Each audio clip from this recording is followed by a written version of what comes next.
I'm now joined by Alan Gray from the Scottish Government. Welcome, Alan. Thank you. You're no stranger to Cyber UK. You've been to a good few of them, I understand. So, can you start by telling us a bit about your role in the Scottish Government? Yeah, of course. So my role in the Scottish Government is Head of National Cybersecurity and Resilience. And that means that I look after the division which covers all of our cyber policy initiatives across the public sector and beyond, and also the security of Scottish Government core infrastructure itself. I also head up the Scottish Cyber Coordination Centre, or SC3. Excellent. Well, I mean, a lot of the content here at Cyber UK 2026 in Glasgow has been covering much of your remit. What have been your highlights from your time here? So I think that the conference has been really good, and it's great for it to be so conveniently located again. I was at the previous Cyber UK Glasgow, and it's been really interesting to see how this has grown. This feels like it's on a different scale, and it's been great to see that evolution. It means that it's busier than ever, and there's so much going on. So there's been lots of great takeaways. But I think that even just right from the start with the opening plenary, the messages from these speakers really resonated with the challenges that we're facing right now, and also providing a bit of a steer on how we might be able to work through this together. And in terms of these challenges, you're obviously responsible in one way or another in terms of transforming the Scottish Government's cybersecurity or improving upon it, as we all are on day to day. What's your focus at the moment? So I think our focus right now is largely upon the ensuring that across the nation, across Scotland, we have really strong fundamentals in place and we're getting the basics right. And what we are attempting to do is to take a really data-driven, evidence-based view of that, using things like the Cyber Observatory, which is hosted by the Scottish Cyber Coordination Centre, to actually begin to collect and analyse that data and use that to target our interventions and make sure that we are providing the appropriate support and the appropriate services for the wider public sector in Scotland.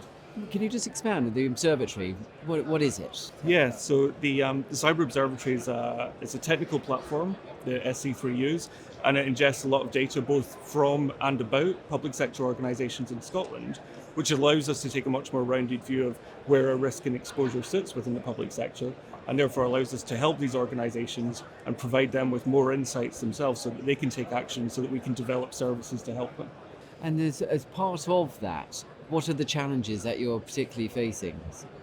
So I think a lot of our challenges and a lot of what we've learned from the incidents we've had over the years, which SC3 has been involved in response and coordination to, as well as the day-to-day collaboration that we do with these organisations, is we see challenges around legacy technology. Obviously it's a huge digital transformation problem as well as just a cybersecurity problem, but we also see challenges around making sure that we have the right level of board level buy-in and responsibility, making sure that organisations are exercising appropriately their instant response plans, and making sure that things like multi-factor authentication, which are very standard controls, which are absent too often from a lot of organisations for their critical users and critical systems, making sure that all that is in place in order to make sure that we've got the basics right, we can stop the commodity attacks which we see on a regular basis. So well, I mean, I'm looking at your mug here. Look, so we have it here. So your Scottish yes. Cybersecurity Coordination Centre. Just we'll get that in camera there. So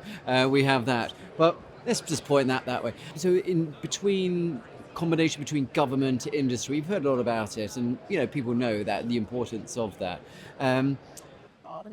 How do you see it working best? That collaboration between government and industry. Well, so I think it's a really good question, because it probably works slightly differently in Scotland. Scotland is described as a nation of SMEs, and that applies equally well to cybersecurity and our cyber industry. And one of the outcomes of our strategic framework for Cyber Resilient Scotland is to make sure that industry can flourish. So we have gone from a relatively small number of cyber SMEs back at the last Cyber UK in 2019 to we now have over 400 in the cyber cluster within Scotland. So making sure that we are encouraging them to be able to grow, as well as making sure that we can utilise the talent and the services that they provide, is a really key pillar of our strategy.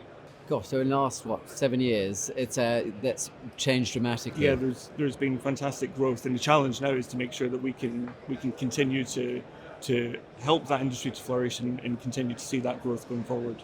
Gosh, so when we speak in 7 years' time, things will have changed again. In terms, Well, yeah. I'm hoping that Cyber UK is going to be back sooner than Well, 7 years indeed, again, but we'll yes, see. yeah.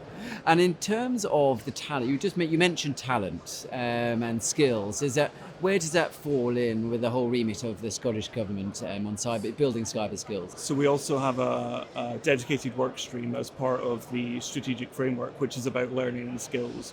And that's about learning and skills in terms of general cyber awareness across the population, but it's also about ensuring that we are getting the education around cyber skills and getting the talent pipeline right. So we do a lot of work with the Cyber First program. We have a record number of Cyber First schools in Scotland, and we're really pushing that as a way to make sure that even at the early stages, we are getting people interested in cyber, explaining how this could be a career, making sure that we are capturing their imagination as they go forward, and hopefully encourage the talent pipeline right the way through the work that we do with universities and higher and further education and colleges as well. So within all this, collaboration seems to be key, whether it's with universities, Cyber First, industry.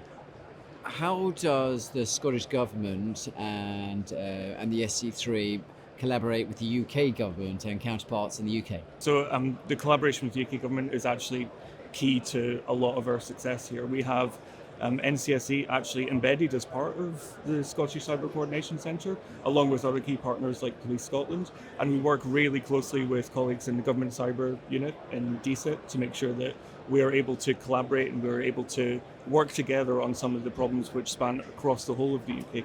And Alan, finally, can an entire nation really galvanise to meet tomorrow's cyber challenges? So I think that is a good question. I think that it's fortunately not one that I have to answer on my own. A lot of what we say is that government can't do this alone, and government isn't responsible for this in isolation, but it's the community-led approach, and it's making sure that we are providing the help and support and assistance where we can to not just the public sector, but all sectors across Scotland to make sure that we have the right conditions to be able to thrive and to be able to make sure that we are cyber resilient as a nation. Well, it sounds like you've got the right conditions in place and you are putting the right conditions in place to have a positive future and meet those challenges. So, Alan, thank you very much for joining us and thank you very much for coming along to Cyber UK here in Glasgow. Not at all. Good to see you. Thank you.